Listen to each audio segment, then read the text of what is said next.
Village লাইফে চলছে ভুট্টা রোপণ, ভুট্টা বীজ রোপণ।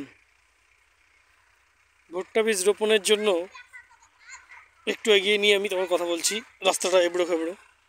ভুট্টা বীজ রোপণের জন্য আমাদের প্রথমে ভুট্টা বীজকে একদিন কী করতে হয়, জলে ভিজিয়ে নিতে হয়, তাই না?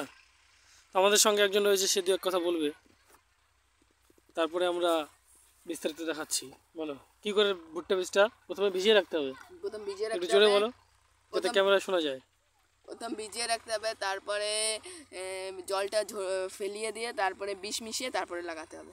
লাগানোর জন্য এই যে দেখতে পাচ্ছ তোমরা রশি, এই রশিটার সঙ্গে ছোট ছোট দাগ দেওয়া আছে, দেখতে পাচ্ছ, লাল লাল দূরত্ব হিসাবে। এই দাগ দেওয়ার মধ্যে আমরা কি করব, একটা কিছুতে ফুটো করে তার মধ্যে ভুট্টার বীজটা দিয়ে দেবো, আর তারপরে সেখান থেকে হয়ে যাবে বড় বড় ভুট্টা গাছ। আমরা সেটা নিয়ে আসবো পরবর্তীতে। দেখো এখন বিকাল হয়ে গেছে, রোদটাও আছে আকাশে, শীতের দিন। এদিকে চলছে বিনস রোপণ, তাই না নন্দিতা?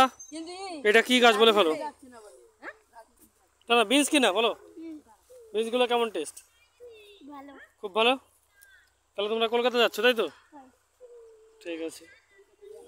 এটা কে নিলয়, কিছু বক্তব্য পেশ করো তুমি, বলো এটা কি গাছ বলো?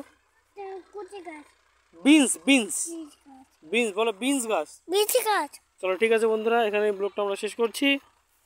আসবো তোমাদের সঙ্গে নেক্সট ভিডিওতে, ততক্ষণের জন্য অনেক অনেক ধন্যবাদ।